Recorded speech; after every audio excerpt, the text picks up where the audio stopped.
Is it rolling, by the way, Chris? We are rolling. Oh, fantastic. Oh, that's good. That's cool. I'll do the intro. So,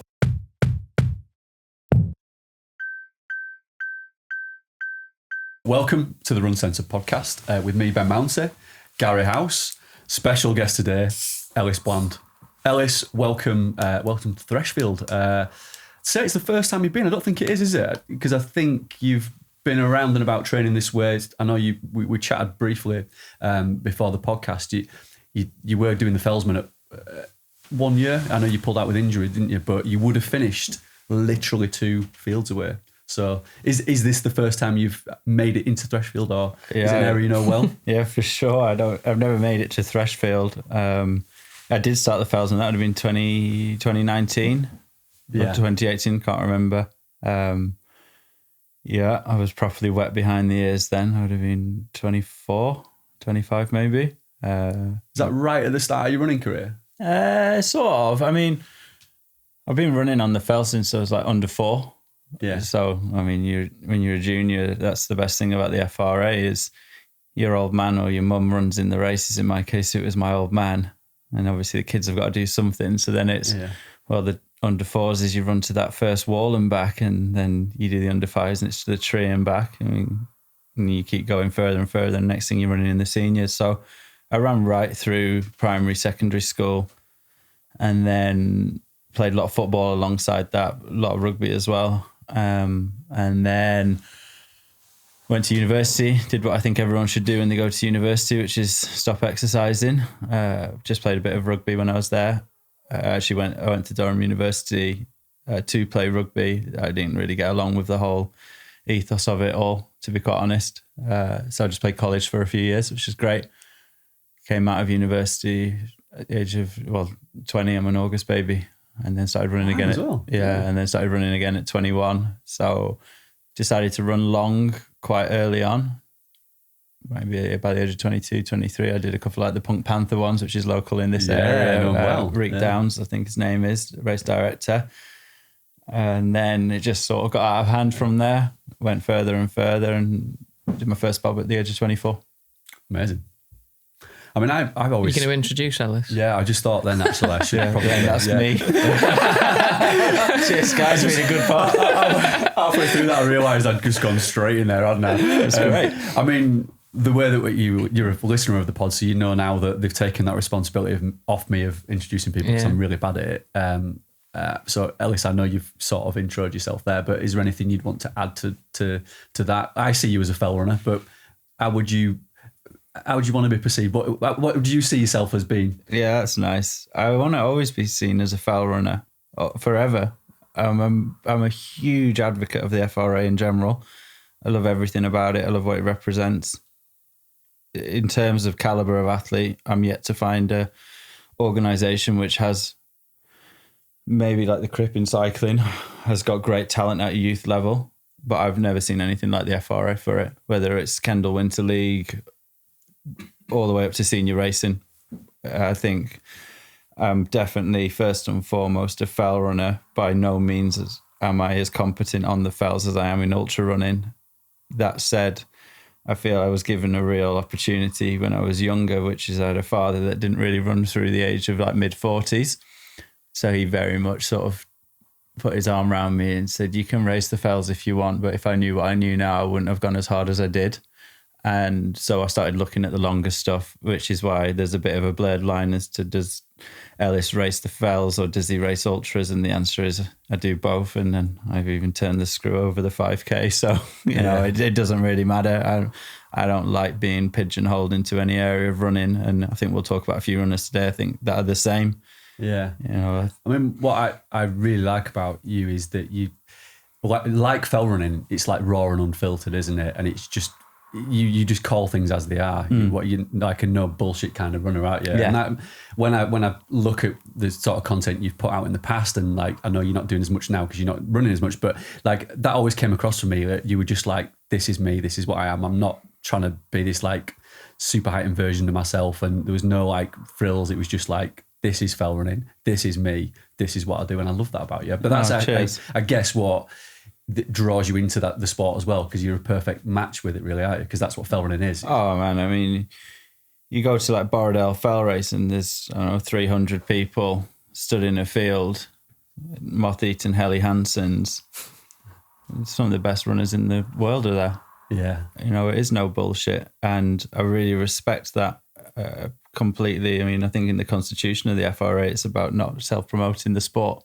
You know, it's just getting the job done. And, you know, guys that I've sort of always looked up to, obviously you've got the old boys and Josses and Billies of this world, but then guys like Ted Mason and like just...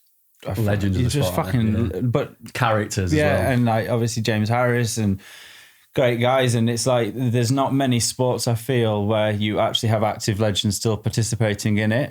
You know, Valentine for Keswick, I think he might be about 70s, pushing 80s. You know, the women in the sport, Nikki Spinks is of this world, and they just seem to go on forever, don't they? Go on forever. So it's strange. I think if you come from like a football background, often the pundits are considered the legends.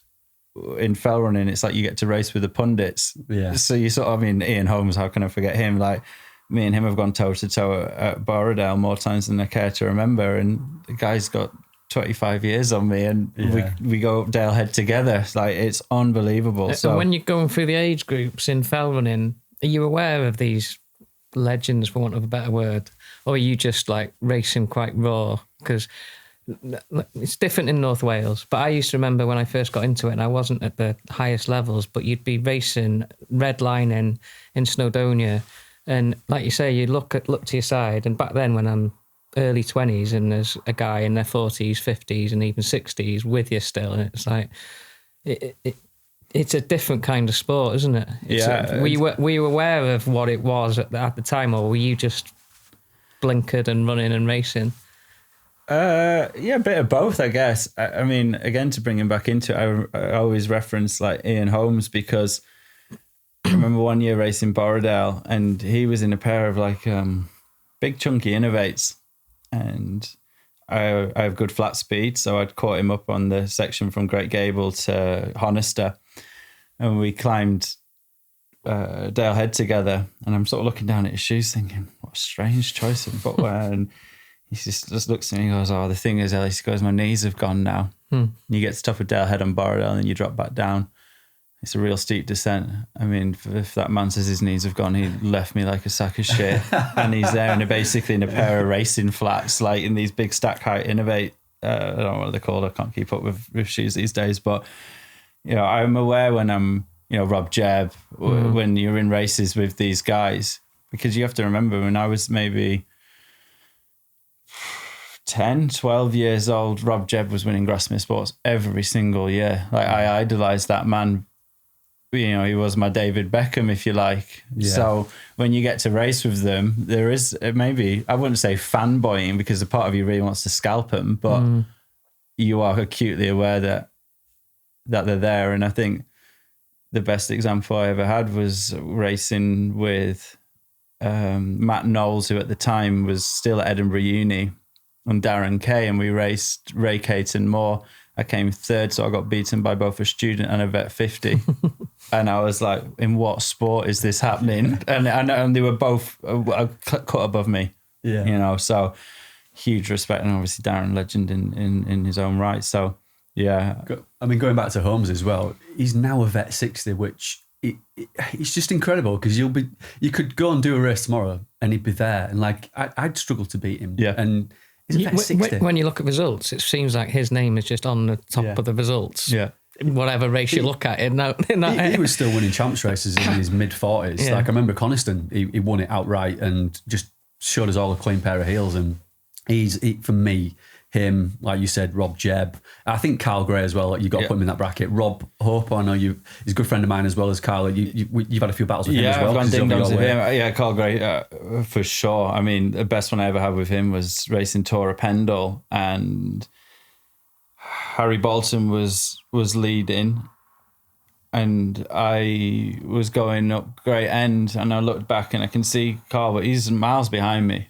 So I'm like, oh, I'll just summit Pendle, and it's a nice long sort of 2.5 mile run in. The last mile and a bit is on the road, I must have had 3 minutes limit this summer. I think I beat him by 6 seconds. And I ran that whole road in looking over my shoulder. It's a miracle I didn't run into a lamppost, because on every picture of me on that road, I'm just looking in the very final shot. You can just see him tucked behind me, and he's phenomenal. And I heard from somewhere that if he was to get it all right, he still thinks he could go sub 3 hours on 3 peaks. And so, how can you compete? I'm pretty sure Karl's done a 2:55 bet record on 3 peaks, which is insane. Like, absolutely. I'm pretty sure he still holds the I think he does the 45s record. Perhaps, I don't know. Certainly the 50s, I think. But he's 56, 57 this year. And I mean, we've mentioned a few names there, but when you think about Ian Holmes, Karl Gray, Ted Mason, I would say they're the 3 best descenders that I've ever raced against. And like, I know that if I've ever been in a race with them before, you have to get to the top before them, because those guys are just going to like eat your life out there. And that's what the other good thing about fell running as well, isn't it? It's not like a 10K where you sort of going the same pace all the way through the race. You know that it's going to switch and change depending on whether you're going up or down and who you're racing against and what the distance is. I mean, descending was always my weakest part of fell running, and I remember on that descent going in on Borrowdale, I knew Ted Mason was behind me. I knew he was far quicker than me, because he's far quicker than 99.9% of the entire field when it comes to descending. I knew I was in 8th place, so I just wet myself on the descent because I just didn't want Ted Mason to beat me. And I was like, if I stop for a piss now, he's just going to pass me, like, literally standing still. So I just wet myself, just carried on running, and I'm there just like, this is totally normal. And I'm literally battling for 8th place. We're not even on the podium. And I guess that says everything about the sport of fell running, which is it actually doesn't really matter what position you're in. And you look at the mid-pack, everyone's racing. Absolutely everyone. There's no one smiling at the photographer, waving their hands in the air. It is so raw. And it's an honest sport, isn't it? Oh, it's so honest and so true. And, I wrote an article once and I said it's the highest calibre of athlete that the world has never even heard of. And I stand by that to the day. I've never seen performances like I have done when I've been racing in the fells. Yeah. And you look at the range as well, like Kilnsey, for example, is not even 5 minutes down the road. So it's one of my local races, and that's not even a mile long. And then you've got, say, somebody like Rob Hope or Ian Holmes go, and they'll have won that in the past. And then they go out and they'll do a Lakeland Classic the next week, and it might be 20 odd miles long, and they're winning that. So the range is phenomenal, isn't it? Right up to, not so much ultra unless you're sort of going to throw things like these big challenges that are in there now, but in terms of the fell racing scene, you've got your short, medium, and longs, and there's a real range, and you've got to be good at everything, haven't you? Really? You've got to be really good at everything. I mean, Rob Hope, I raced him at what's it called, Mealy Clough. I really wanted to win Mealy Clough because they had this new trophy built, which was a wall. The trophy looked like the wall which you jump through a stile on, and all the stones were taken from the clough. And I was like, I want to win this trophy. And I remember Rob Hope had like 18 seconds on me on the final descent, and then it's about 1.5 miles running through fields to the finish line. And I put in a 4:42 last mile just to beat him. And shows the level, doesn't it? And I was like, looking at my watch thinking, God, this might be my quickest ever flat mile. Like, so yeah, I mean, you've got to be quick on the flat, you've got to be quick on the up, you've got to be quick on the down, and that's if you just want to make it in the top 10 in a big race. Yeah, I mean, Rob for me is like way up there in the legend list, and I think also because he's good at everything as well. He's got the legs, he's got the speed, he's a good climber, good descent. He's just like, he hasn't really got a weakness. That's why he was so successful, I guess. But yeah, to beat somebody of Rob's caliber shows exactly like where you're at. You know what I mean? If you beat somebody like that, you're running well. And I was happy that they're a measuring stick out there, these guys. Yeah, and again, I think something really worth referencing is first person to shake your hand is the person you beat. Yeah, it's like, there's no prima donnas. Not really. No. There's a few creeping in. I'm not going to name any names, but but at the core, and I always remember, again, another Borrowdale reference. I'm going to take commission on that race this year, but I remember on a bench I was sat with Ian Holmes and Welsh runner, great Rich Roberts. No, can't remember his name. Math. Sorry, Math Roberts, and. Ricky Lightfoot had won, and he comes over, just sort of shake our hands and say, "Oh, well raced, guys." And Raf just goes, "Oh, Ricky, what time did you win in?" And he says his time, and he goes, "Ian, what was your quickest time ever on this course?" And he didn't notice it. And I was just like, the guy's just won in that. It's just good crack, and I really like that, because no one is taking it too seriously whilst taking it unbelievably seriously. So yeah, I found it that side of it closest to, like, I grew up playing football mostly, and then you kind of leave that changing room environment. And because I'd fell into running kind of literally, and I'd lost that. And then the first couple of times you sit in the pub with everyone afterwards, and it, like you say, it is good crack afterwards, whether you're in the mid pack, whether you're sharing a story about that race, and it's almost, well, it is like a safe space, because you're all having that fun. And is, like you say, it's not. I know everyone loves the trail running world for their community and all that kind of thing, but I still fell running. That is a different experience, because even with trail running in the early days, there was a different. It's not a bad environment. It's just a different environment. Yeah. You're not sitting in the pub like a fell race afterwards with the winners and everything like that. No, it is different. And I love trail running, ultra running, all that kind of thing. And you can have a beer with people, but like you say, if you don't want any egos at all, maybe in a pub afterwards, that's the closest I've got to changing rooms in football, I think. Yeah, definitely. Yeah, couldn't agree with that more. Yeah, there's a real community aspect for fell running. You turn up and not that everyone wants to be in changing rooms in football like 20 years ago. Yeah. Sat there having a cigarette. Yeah. Smelling of liniment. Yeah. There's a real like friendly rivalry in fell running, isn't there? I also love like all the old school vests as well. I've not even changed my Calder Valley vest. I probably need to now, because I'm growing out of it a little bit now. But for like 25 years, I've had the same vest. Like, it's got holes in it now. But I think of fell running, I just think of like the club colours. I'm thinking of you now racing in your orange and green vest. My Bowland colours. Bowland vest. It's a really like cool kit, that isn't it? It's very iconic. That is like football. Again, I need to stop talking about football, but you know, like when you see a vest and you can picture someone in it a lot of the time. You know, like you see, if you saw a classic football shirt, a player would spring to mind. Yeah, definitely. The orange and green of Bowland. I mean, Bowland is my club. I mean, I think one of the nicest stories I've got actually on the club vest is a good pal of mine lives over in Ilkley Way. He's friends of Alistair Brownlee. I'd never met Alistair before, and I met him earlier this year. And it was a week before Three Peaks. And I'm chatting away to him, and I said, have you got anything coming up? Because obviously he's gone into sort of retirement now and from Tri. And he said, I'll tell you a secret. I've contacted Three Peaks, and they said I can race next week. And obviously Alistair is like sponsored by Adidas, and I think he's got some gig with Lidl or Aldi or whatever. And he said, do you think I should wear my Bingley vest? And I sort of looked at him and I said, I think we'll go a really long way. And the next week he races the Yorkshire Three Peaks, arguably the most famous triathlete in the world. He's done it all, gold medalist at Olympic level. He's in a Bingley vest. And I was so, having only met him once, and I wouldn't pretend to be his friend, but I felt proud proud of him for doing it. And I thought of the difficult conversations I've been sat in with sponsors over the years who really want to be showcased and the brand showcased and this, that and the other. And then there was just a guy just racing the Three Peaks in his Bingley vest despite having... It's incredible. Yeah, it was great. And what a performance that day for him.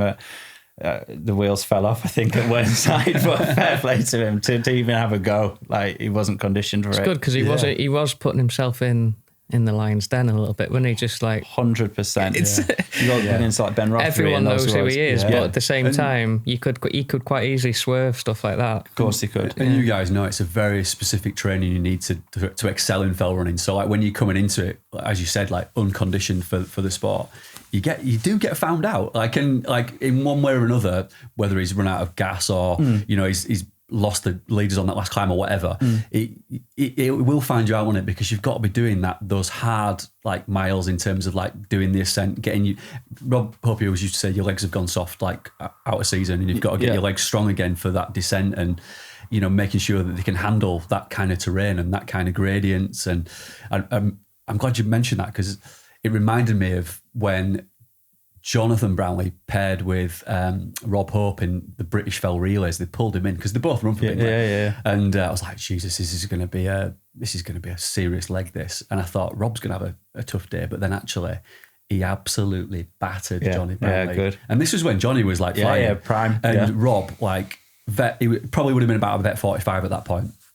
Absolutely crucified him on this leg, and he came back and Johnny looked like he'd just done 10 rounds with Tyson. And I thought, wow, what a sport. Yeah, absolutely, what a sport. Again, a testament to Alistair, like, he could have pulled out of Chapley Dale, could have pulled out of the road crossing. You know, Three Peaks is such an interesting fell race because it really is now merging with trail running. There's a lot of work obviously going on in across the country, you know, Fix the Fells or Fuck the Fells, whatever the charity's called, that are paving everything now. But Yorkshire Three Peaks is a horrible race. I've run it quicker in training than I have done on race day. It's hard to get it right. And Ingleborough, when you're dying, it's horrific. It's horrific. Yeah. And that is one of the hardest 4.5 mile runs in from the summit of Ingleborough to Horton.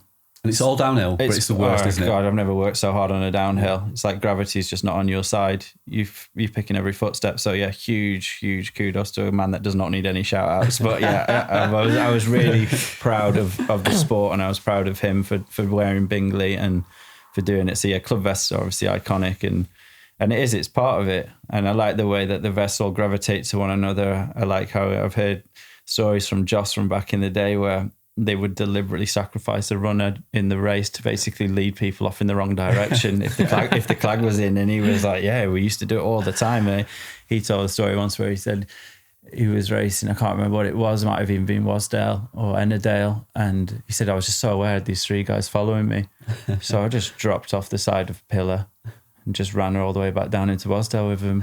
And these 3 guys said, you sure this is the right way? And he goes, well, I don't know what you're doing, I'm going home. And he sent them all the way back up pillar. Like, you know, I love that for the sport. That's a good lesson in life, don't follow me. Like, I'll do what I want to do. So yeah, I mean, that's why we recce, so. Yeah, exactly. And it does go back to what you were saying, like you see that colour of the vest, and the purple Borrowdale's iconic, the yellow Keswick's iconic, you know, even like Ambleside now with the band, the green band across the blue.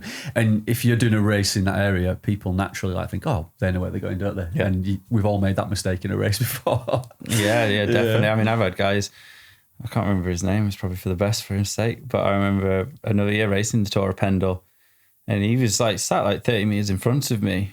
And I was thinking, God, I can't bridge this gap. And then I realised he actually wasn't pulling away because he didn't know where he was going. He kept turning around and asking me which way it was. And I remember, I told him, and I said, let's drop down here, and then you go, and you know, blah, blah, blah, blah, blah. And Tour of Pendle's a funny one because you've really got to know it. And at the end of the race, I shook his hand, said, well done. He came second, I came third. I said, that's the last time I played tour guide with you. And it was just a moment, and he was just like, yeah, fair enough. Lesson learned. Yeah, lesson learned. It's all fun and games, but yeah.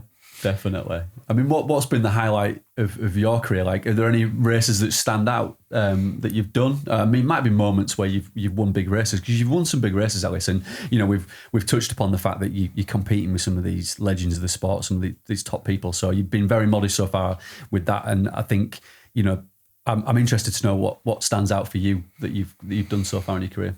I mean, on the fells, I probably have won. I probably won more races than I care to remember, which makes you sound like a right arrogant sod. The races I remember doing well in, I probably only finished in the top 10. I've had a lot more success on the ultra side of things, winning, but honestly, it is your Borrowdales, it is your Wasdales, it's the big hitters. But then, you know, I'm a Lancashire lad first and foremost, and you know, I'll always big up the Lancashire fell running community as I do with the Yorkshire community. The Lakes gets a lot of press. Loch Arbor obviously gets a lot of press. There's some good runners coming out of there, but you know, Vaga, the company that helped co-found, has taken on the race directorship of Bleasdale Fell Race. There's something to be said for the real grassroots, maybe it's category B, maybe it's even category C races. So I don't know. I've obviously had successes, and if we deem success to be podiums, then so be it. I've had a few of them, but yeah, some of my greatest runs, I probably not even made it in the local Gazette. No one's talking about Pissing me. your shorts and finishing ahead of Ted, was that Yeah. This is just weighing myself and being proud of it. I remember I vaulted the swing gate towards the end of that race, and I was proud of myself for doing that. So, I don't know. And then obviously in the ultra side, I've always merged the two. I'm a huge advocate for cross training. That is not me admitting I was a hybrid athlete. I was certainly never a hybrid athlete, but mixing up my distances, whether it was racing power of 5Ks or fells, or obviously racing the ultra scene, I did it all distance. And races that stand out for me in ultra running, because it's a different sport that when it comes to success, because you can wait years and years and years to actually string what you would deem together 2 good races. And I've been working on a film for the last 6 years with a chap called Chris Baker and another chap called Harvey, and I ran a really nice race down in Cornwall, the Rat, which is done by Mud Crew. They also have the Arc of Attrition. Before I went to UTMB, they still do run the race themselves, but UTMB is involved now. And it's 100 kilometre out and back along the coast path of the Roseland Peninsula. And I did that in 10 hours and 1 minute. It's about 4,500 meters of climb, but you only ever climb for 3 minutes because it's just like, it's basically 100 kilometers of hill reps. Yeah. Andy Berry came second that day. I put an hour and a half into him. And 3 years later, I won the British Trail Champs of middle distance, which was a 50 miler that day at Lakes in a Day. And I remember saying on camera afterwards, that's the first time I've run well since the Rat 3 years ago. Wow. And in that time, don't get me wrong, I'd won races, but there's a big difference, in my opinion, between winning races and running well. I've still got records in races that still stand now, which is really nice. Manx Mountain Marathon springs to mind. Ran that, and that's a 50k, and it washed out in 4 hours and 30, 4:33, 4:34. So it was a good performance, but there was areas I could have improved. Whereas to run an almost faultless race in ultra running, you wait years and years and years for that. So you have to have this really thick skin, because in essence, when you race in the ultras, especially the long stuff, as Gary will obviously know, it's 100k, 100 mile. It takes time to recover. We are now seeing people recovering very quickly, suspiciously quickly, some would say. But for me, I would run, let's say, 100 kilometers race or 100 miler in the January. I wouldn't then race ultra again for 3 months. I was a real big advocate of taking that time, rest, recover, change it up a bit, get onto the fells for the spring season. So then by the time you get to go again, you've really got to hit that window, and you've got to hit that day. Because after the 100 miler, I'm not running for a month after that. I'm maybe like dog jogging, but I'm not doing anything which could better me. So if you say you've got 3 months between races, well, the first month off, you could argue, is written off. The second month, in my opinion, was always about trying to reach a level where you were before you raced the last one. And then you may have 2 weeks in which to prime yourself to better yourself than you were in the first race. So it's almost this fool's game, which is in a 3 month window, you've probably only got 2 weeks to improve on your former self.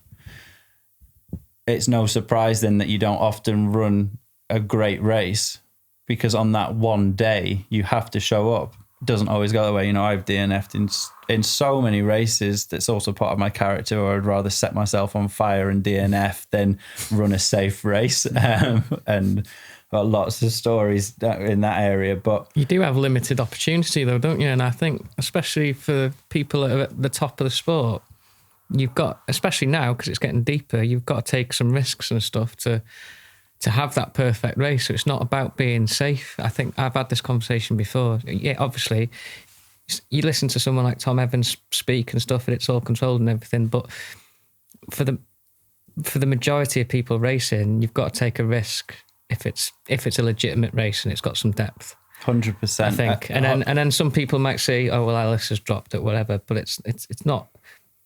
You've got to take that risk to get the reward and you can't be doing that 6 times a year either. So sometimes it can look like, oh, someone's bailed That is really as well the big difference between like the types of races I do and the types of races that you both do and have done, where you've got to accept that at some point you're probably not going to finish a race. Like there's not many races where I've not finished unless I've been injured or ill, but I'm not doing the distances. There's a big difference between, I can see it, but I don't think everyone else can see it. Someone taking a risk that deserves or has even got the opportunity to take a risk to have a performance and then DNF versus someone who's just DNFing because they've they got it on a freebie. Yeah, because they've got it on a freebie, or because their head's not in it, or whatever, or because they've gone out with unrealistic goals and they've took a risk anyway. Yeah, there's lots of different DNFs, and it's different these days. I've lost people in the past that I even coach trying to say what Ellis is saying as well. It's like, well, if you want to do all these races. Your training plan is going to look like that for a month after your race. Then you want to do another one. It's like, well, I'm not really coaching here. No. And if you really love running, when I was running at my best, not the same as any of you two, but I love the training bit. Yeah. I want to have 3 or 4 months of training and feeling like I can go into a race. Don't want to just jump into a race. Yeah. Fell running's differently because you can't you? And it's a session. But when Ellis talk about these ultras, and I think some people think now that to a certain degree they're going straight into ultras and expecting and asking 1,000 questions how to have a perfect race. Oh yeah, I mean, you've got no chance. It's couched to 50k, and it's interesting. And I could wax lyrical about this, and I won't, because I wouldn't stop. But I always smile because I would be approached or I'd be spoken about, and it'd be someone who's, let's say they've run their first 50k, unbelievable, and like I don't turn my nose at 50ks. I've raced 50ks many times, and then they say, I want to do my first 50 miler. I'm like, okay, cool, that's a big step up, relative distance, 31 mile versus 50. 19 miles, especially at the pace you're going to move over those 19 miles. So anyway, they drag themselves to that finish line. And then it's like, I'm going to do the 100 miler. And I'm like, wow, you're just going to bypass the 100k, which is a natural jump, maybe 11 more miles. Even that's a big leap. And I think what's really interesting is because you have limited opportunity to race in the ultra world, and there are, let's say, your glory races. The glory races happen to often be 50k, 50 mile, 100 mile, or 100k. But actually, if you own your craft, and I've already referenced them, but you do like the Punk Panthers or do something like the Lap, great distance races, obscure distances. So you can't really say to someone, oh, I've just raced 47 miles. And someone's like, oh, what's that in K? And I don't really work in kilometers, but I think it's about 75k.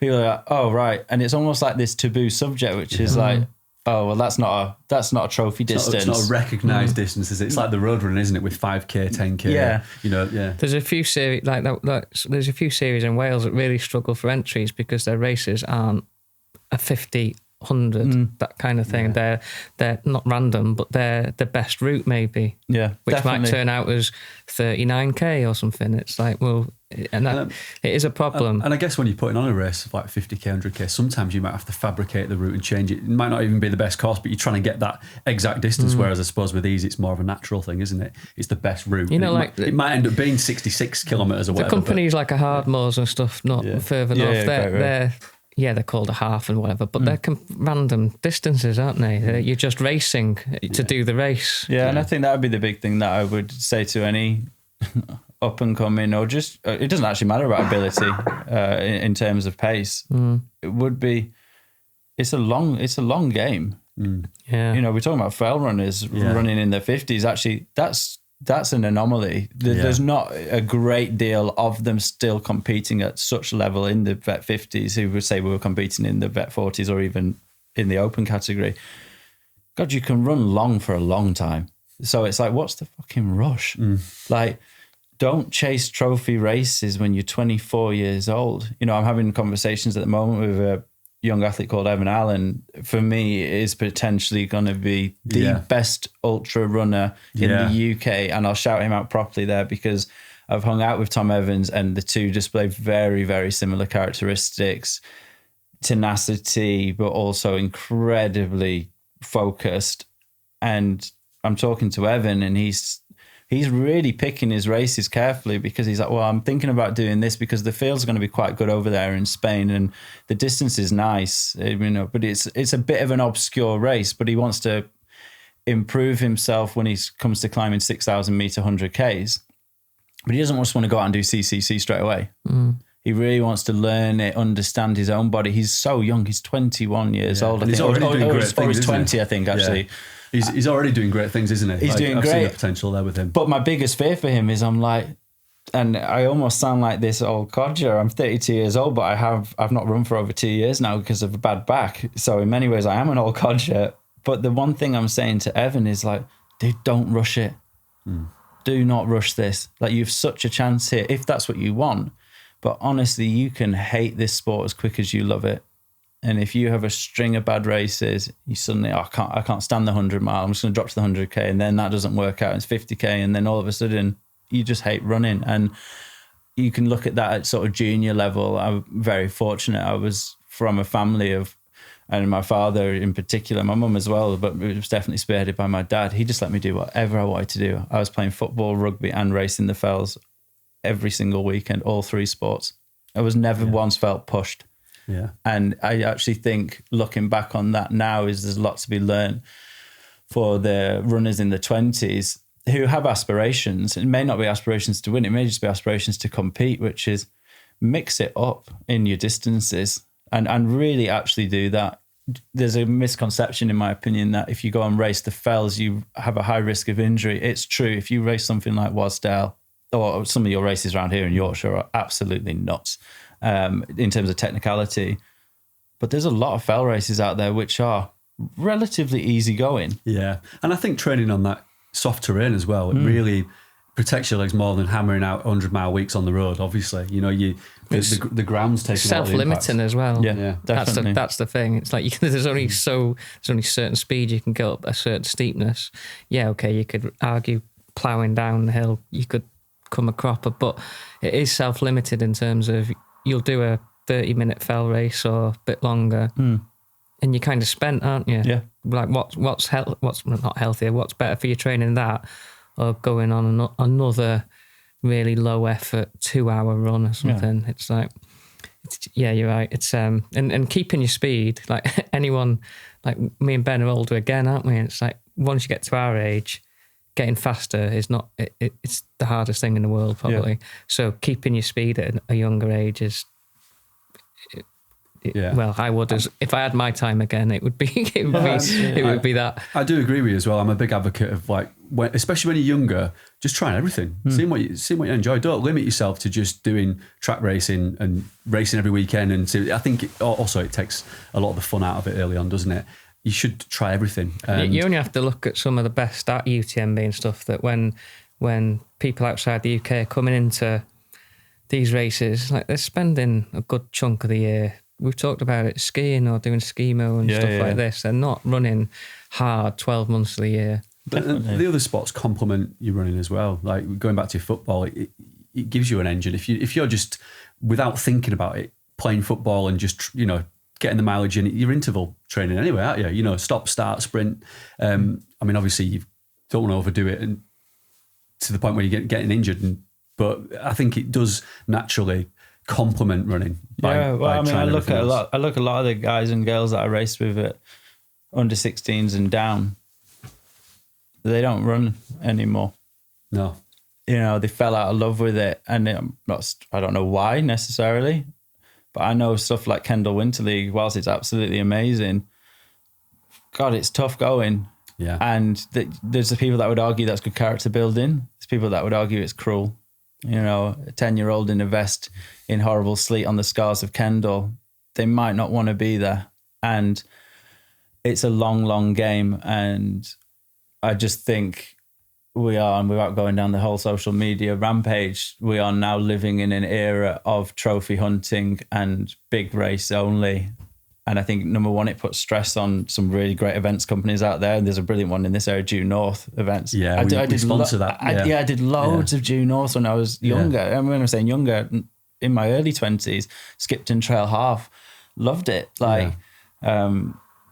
One thing I'll say about those as well, sorry, just to cut you off, I'll come back in a second, but the events they put on due north, this is Mel Stevenson. Sports Use sponsor the trail race series, and they're amazing routes out there. Like the Malham one, you've got the best part of the Cove, and they've got one in Kettlewell, we've got one in Burnsall. So if anybody's wanting to kind of make that jump and leap into trail running and wants just a beautiful scenic route, they're the ones to try 100% round. Yeah, definitely. Sorry, big advocate of it. So I think from my side, if it was to be one top tip from Ellis Bland, it would be don't chase it. Because also, candidly speaking, it's not worth it. No. I've raced big races. I've raced CCC. I've raced Canyons Endurance Run over in California, Arc of Attrition, all of them.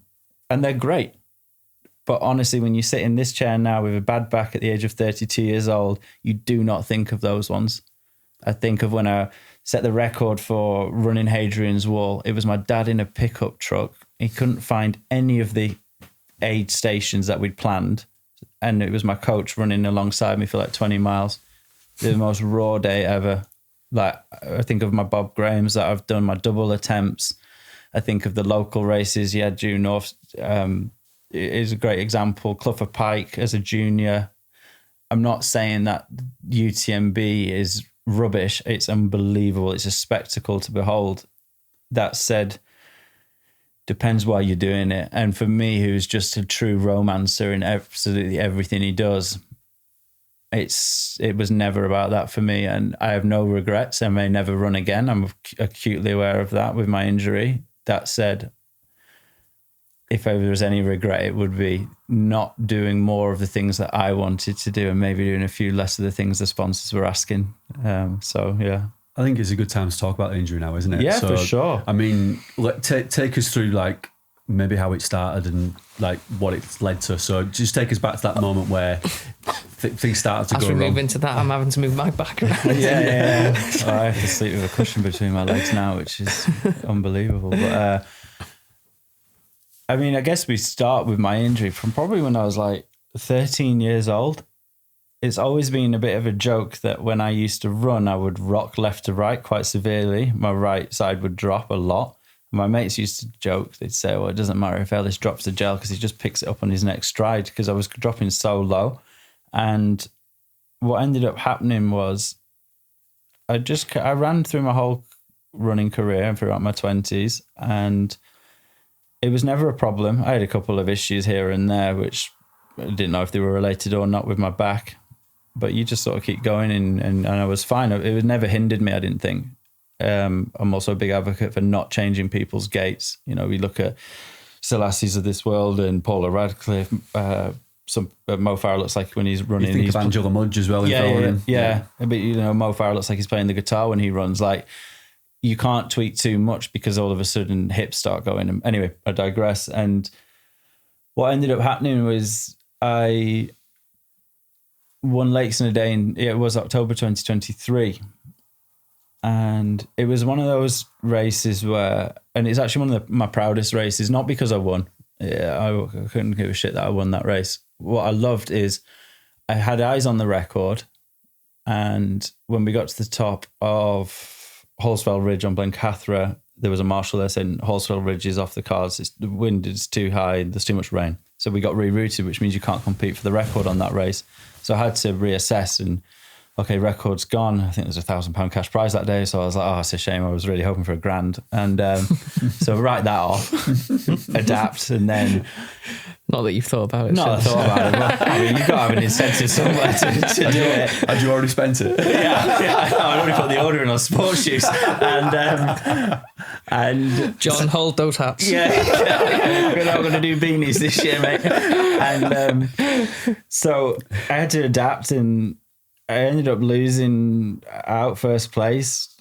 Got to Windermere. Windermere was in spate, so we had to swim through Windermere, had to adapt again. And I was fortunate in many ways that Donny, a great runner, he had to slow down. He had a bit of an injury, so I ended up taking first place. But it was a race which is unlike most races in the UK, and I can get into that in a bit more detail later, which is the field was quite deep. There was a lot of good runners who could have competed at the very least for the top three. I'd say 15 runners were there that could be in the top 3. It held that it was a British Trail Champs race. And for anyone that's not done Lakes in a day, the final 2.5 miles is on tarmac running through Cartmel. You actually run alongside Cartmel racetrack. So if anyone's wondering how long a furlong actually is, I still don't know, but it's a fucking long way because you're running on this road. And I think my final miles that day were definitely sub 6 minute miles because I knew I had Keith Wigley within semi-reach. I was running a bit scared. And I crossed the finish line, and the first thing I did was break down in tears, which must have looked really, really dramatic. But the guy who... You lost $1,000. Yeah, I just lost $1,000. And, I'm crying because I've won anyway. But no, jokes aside, this guy I'm working on this film with, he's got this big fucking camera and he says, everything all right? And I was like, it's just not worth it. And he says, what do you mean? And I was like, it's just not worth it. I'm like, my back is done. And I became British Trail Champ over 50 miles that day. And that was the last race I did. Shit. Bittersweet. So that's what happened. And basically the amount of rocking that I was doing, it conspires, it basically eroded my lower spine on one side away. And as a result of that, we went through a hell of a lot of work and a lot of procedures getting the other side sorted out to basically straighten me up. It's big correctional work. It takes a long time to recover from something like that because obviously the risk is you're now changing gait. So if you've been rocking to the right and all of a sudden you get stood upright, you're putting a lot of pressure on the left-hand side of the body. So I sulked for about 6 months. I couldn't believe what had happened. Couldn't work out what had happened. No one really could. There was so much inflammation that no one could see anything. So I'm there on MRI scans and they're saying, well, you look fine to us. And I'm like, if we could have a MRI of me actually moving, so not lying still, you would see irritation, but we don't have that technology yet. So I sulked for about 6 months, then set to work, basically recovering and having a lot of work done on my back. And it was probably only a year, 14 months later that I sort of finally came through it and was like, okay, you're no longer a runner. I remember a moment where I actually was in Gothenburg and I was in the hotel. It was just, yes, that would have been 10 months after I got injured. It was funny, I stood there in my underpants. I look at myself in the mirror and I looked at my body and I was like, you ain't a runner anymore, mate. And my body had finally realised you're not doing 100, 120 miles a week. Metabolism had changed. I'd put on weight and I was like, wow. And that was what for some people sounds like a fat lad's looking at himself in the mirror would be quite depressing. I actually quite liked it. It was a real wake up call and a moment of like, it's happened, it's passed.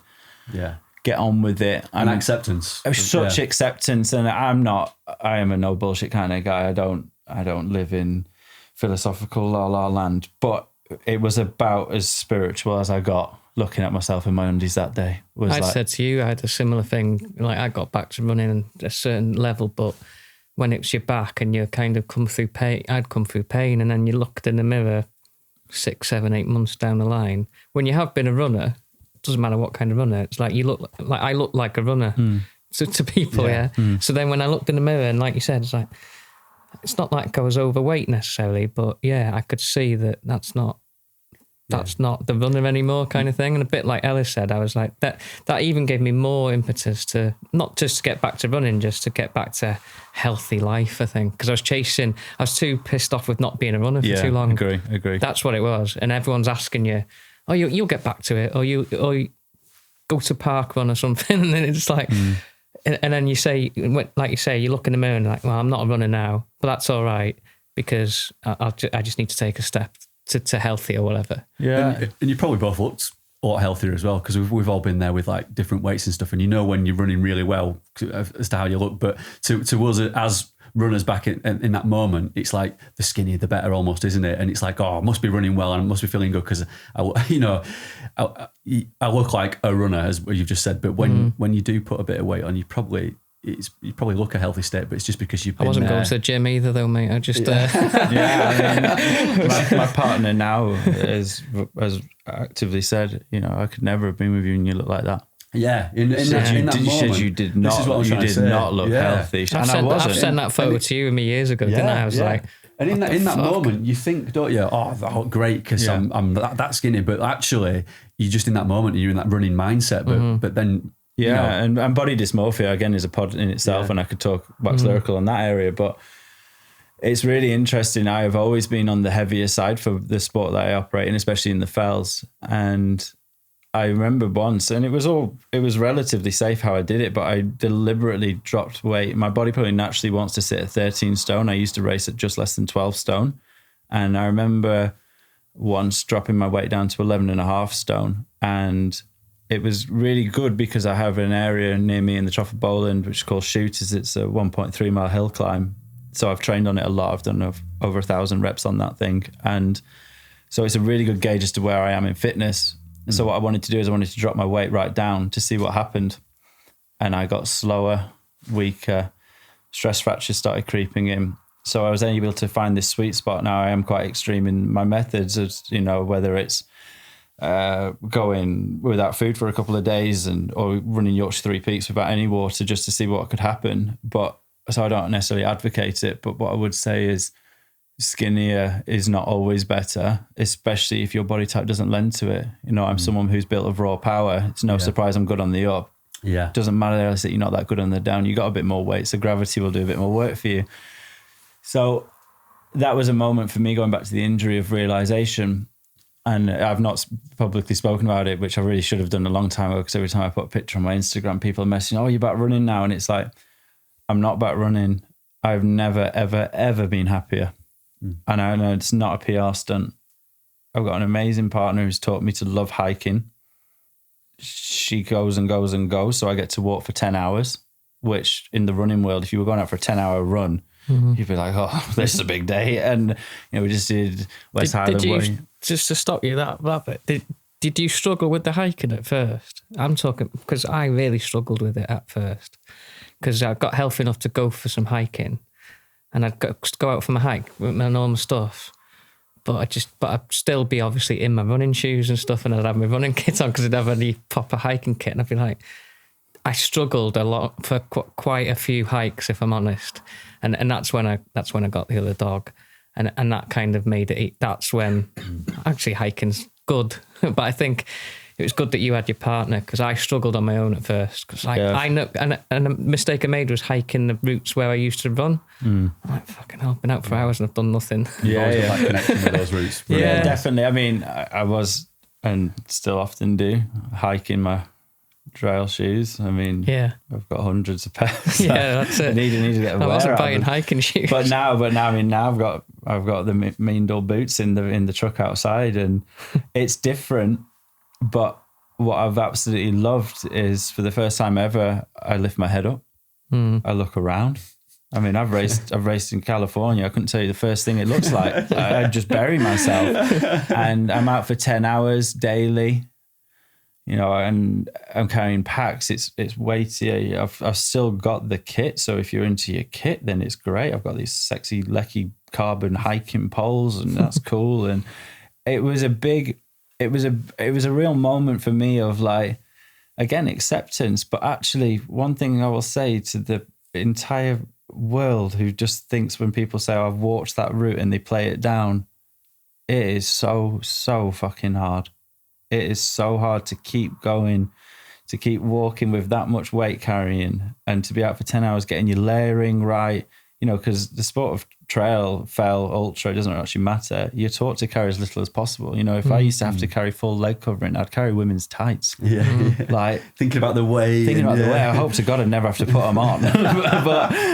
but so I've gone real full circle. I'm in such a fortunate position. I do not take it for granted that my company, it operates purely in the run sphere. So I'm so attached to running, and me and John Daly talk run. You've got a whole team of people in the office who aren't all runners, but we all work for the same cause at VÅGA to make the best running hats in the world. So I'm very active in that role. We're currently working on a program with up and coming athletes to basically help fund their race schedules, because it's becoming a more and more expensive world to operate in. So I now have this sort of nurturing side to me, which I've never felt particularly paternal. I'm starting to feel it more and more daily now.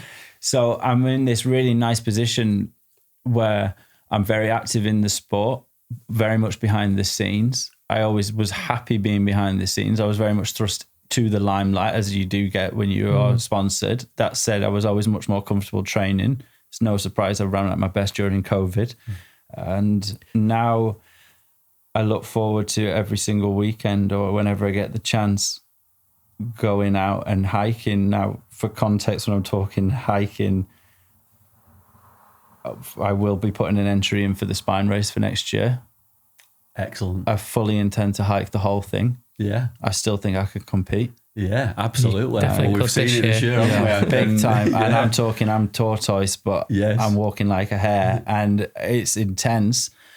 I've got some big plans in that world, because I think... Have you got the mindset there now to go to not run a step? Well, what's funny is I was always a gun runner. I used to have to be out of the front. Yeah. Because I was chasing times, I was chasing podiums, but it changed earlier this year when I did the lap, which was uncomfortable because I was the record holder at the time for it. So going back as a power hiker, and it was jokes because I didn't know what to wear for it. Yeah. Because when you're a runner, it's like, well, you wear the sponsors tell you, but you also wear the technical gear. And I'm looking at my wardrobe, I'm like, I'm like a right dick if I rock up walking in this. So I put on a pair of split shorts and a white linen shirt, because I was like, well, a hiker would wear a linen shirt. And it was a bit of a nod to what's his face? Alan Partridge. Yeah, Partridge. And it was, to be fair. And I had a big Vaga cotton bucket hat on, and I just power hiked it. And my record at the time was 6:59 for running. I did it in 12 hours 16. That's pretty good. Finished 198th out of 1,000, and I didn't run a single step. Wow. And what I absolutely loved is, and don't get me wrong, I was left for dead by all the runners. But the minute you get on a climb, well, everyone's walking anyway. Yeah. So when you can really climb, Everyone's thinking, who's this guy coming? so my mates were at home, and I wasn't texting, I was taking it really seriously, but my mates are at home tracking me, and they're messaging me, and I'm getting it through on my Garmin, and they're saying, don't ever start running again. You've just skipped an aid station and gained 400 spaces. They were loving it. I made 200 spots up on one spell alone. Wow. So it was this really fun day for me, where actually I thought I was going to be a bit of a broken man and quite cagey, being like, oh, well, don't you know I've got the record, and don't worry, because I'm a walker now. I'm still the old me. And I was like, this is so much fun. And again, it goes back to my earlier point I made, which is everyone's racing. And actually, I found myself in a group of people, and they just wanted to beat me because they knew I was walking. Yeah. And I just wanted to beat them. I didn't know them. Yeah. And we're still racing, and it was good fun. It was good crack, and it was competitive. So I want to put a race entry in for the Spine next year, because I think, number one, it's a real acceptance now of you may never run again, but that does not mean anything at all. Yeah. And I've not done podcasts for a long time now, but I can remember really properly shouting out the people that in the mid to late pack who would say to me, I just don't understand how you can run so quick. And I would say to them, even over the 100 mile, I probably knew the window of maybe 15 to 20 minutes I was going to finish in. There's people that are going out there and they don't even have a clue what day they're going to finish it on. That's true.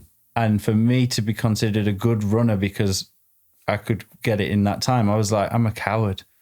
Like, you guys are going out with no conceived idea. Fear of the unknown, isn't it? And I'm there like, what, you think I'm good? I'm like, I wish I had the level of bravery that you exhibit. So I've definitely harnessed a lot of the things that I've observed from the sport, and I take that now into my walking. So yeah, Bob Graham's, I'm looking at that. I'm looking at obviously Spine. I'm looking at all sorts of things. So who knows, but it's opened up some really, really, really nice possibilities, which I would never have got. And I think to finalize the thing with the injury, because I think it's probably the most important thing I realized is I had to get injured to stop.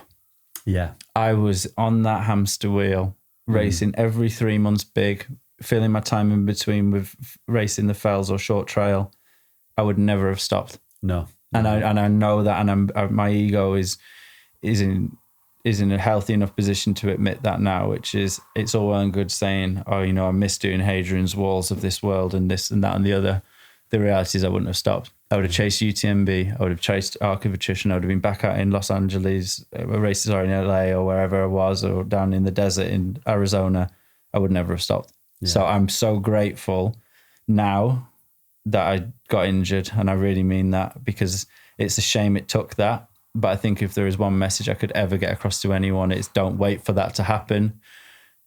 Really try and recognize, go into therapy, speak to sports psychologists if you're at that level and you really need to understand your own self, because you don't want to wait to get injured. But at the same time, you need to understand why you're doing it. Is it worth it? Is it nice? You're having fun?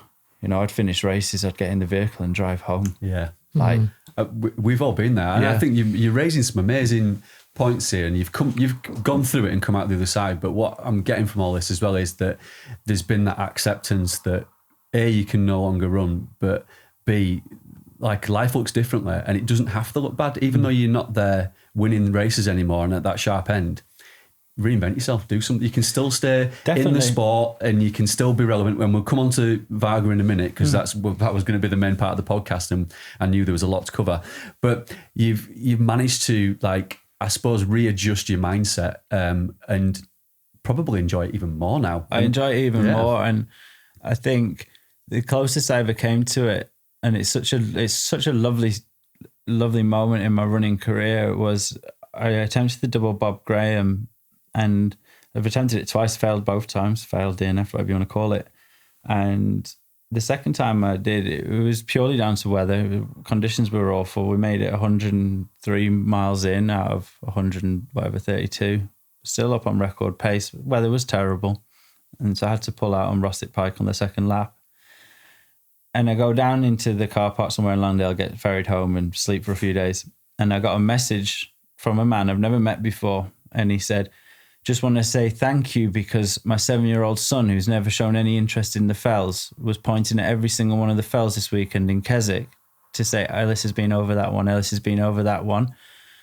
So he said, I don't want you to see this as a failure. He said, because you're helping so many people just by even attempting these things. And I think now, going into my mid-30s and 40s, obviously not far off now, I guess, no one actually cares what you're doing. What they really care for is that you're trying. And it took me 2 years to sulk about it, really. And now obviously I sit in this lovely chair where I can wax lyrical about how I'm a power hiker and all this jazz. But it's really true. You do need that time, though. You do need that time. You need it. We have spoken about these kind of things on the pod before, haven't we? Like with George a little bit as well, because George Foster being injured, sort of was still turning up at races and still is now. I mean, he's back racing, but he found like photography as his kind of outlet, whereas you found like hiking, obviously. But it is difficult when you've been at a level and there's that expectation that you're somebody who wins races. You put all this pressure on yourself, and you think. I think almost you continue doing it for the wrong reasons. Yeah, you get a buzz out of winning races and things, but you almost think like, oh, people expect me to turn up at this race and win it now, so I've got to win it, or I've got to look like I'm almost going to win it. Nobody really cares. Nobody gives a shit. And that's not just Ellis winning races. That's people in the mid pack going out for doing. Because, like, say, like U10B is a suction of thing, and me and Ben talk about it all the time. And there's lots of U10B I love, and there's some bits we don't love as much. But at the same time, the hoovering up of people because they think they have to do the biggest, longest UTMB event to call themselves a runner, even, or an ultra runner.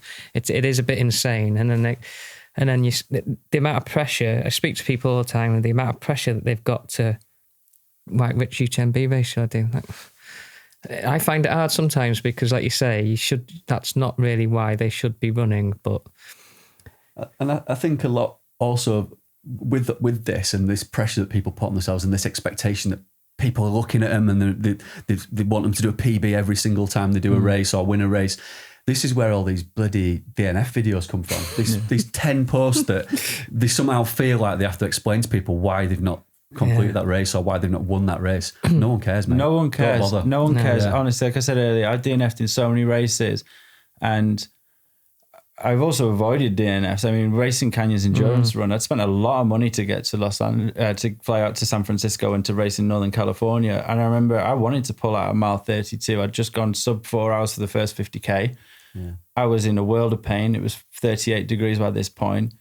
And I felt like shit. And this guy just hands me this can of ginger beer and he's like, down this, throw up, and then keep going. And I was like, yeah, because I ain't DNFing at this one. I spent too much goddamn money on it. But at the same time, I've also run more local races. The first time I ever went under 8 hours for the 100K, I attempted it. And I missed my target over 50K. So I was like, I can't get it back now. So I need to stop. And it's like, we don't need to explain 10 times over why I've DNF'd. It's a really hard sport with a shit ton of variables and nobody cares. Yeah. I said that ages ago, didn't I? No one cares when you win, never mind when you fucking DNF. No, when you fall out. It sounds really not in a bad way, because everyone should have their own close circle of friends, maybe, that you can talk about that stuff with. Yeah. But they, like, it's not that they don't care. It's like, but you can. It's not. I'm not saying wins and don't matter, because of course they do. Like, it's a win is it's a beautiful moment, and it's a beautiful moment for you, your friends, your family, and the people, the close circle that do care. But the world moves on pretty quickly, and you don't need to explain yourself when you have a bad run, because everybody has a bad run. In those 2 years, Nat, pretty much in the first 6 months, I know I found it quite hard because I was obviously self-employed and running a business. Technically, you were deep in a business by that point. Obviously, we want to do how Vaga started, but in the injury, did you find work difficult at first, or was it a good outlet, or how? Because the way I look at it, it's similar to me, but with more pressure because you're part of a company. I just had myself and my family to look after. Well, I could argue you've got more pressure than me. I mean, I surround myself with far cleverer people than me. It's a dream team. So yeah, sorry chaps, just to jump in there. I think what we'll do is let's put a cap on this podcast for now, and I think we need to do a separate podcast just on Vaga. I mean, I knew that when we started this podcast today, there was a lot to cover. Your running, your affiliation and love of fell running, and then moving into the injury, and then also Vaga, which is its own separate beast. I think we're probably, to do that justice, need to get you on, Ellis, for a second episode. If you're cool with that, mate. Yeah, sounds great. I mean, I think I said this before when we were chatting in the kitchen. There's always been a double-edged sword. There's Ellis Bland the runner, and there's Ellis Bland Vaga, and they are separate beasts. I wear different hats, no pun intended. But yeah, we'll do it again. So also, we're probably getting very close to wee break time. Yes, weak bladders and all that. Yeah, we're getting old now as guys, aren't we? So we'll need too much San Pellegrino. Too much of the good stuff. Too many bubbles. Is that possible, Gary? Too much San Pel, yeah? Not too much, mate. Gary takes a bath in San Pel, don't he? In fact, I've not spun the bottle around for the logo for the shot, but they still not come forward, have they, with the sponsorship. I just love the way he's drinking out of a Bailey's glass. So good. And we're on the Malfi. Yeah. So yeah, with that in mind, we don't want to get an hour and quarter in before we do a Vaga advert, so we better do a separate one. Yeah, that's true. True. So we'll check our calendars for a couple of weeks' time and get him back on then, right? Yeah, perfect. Let's do it. With that in mind, we'll draw a close there. So thanks for coming on, Ellis. No problem. Look forward to getting you on again to talk about Vaga. And without further ado, we'll see you next Tuesday. Thank you very much. Great episode, guys. Well done. Right, we break.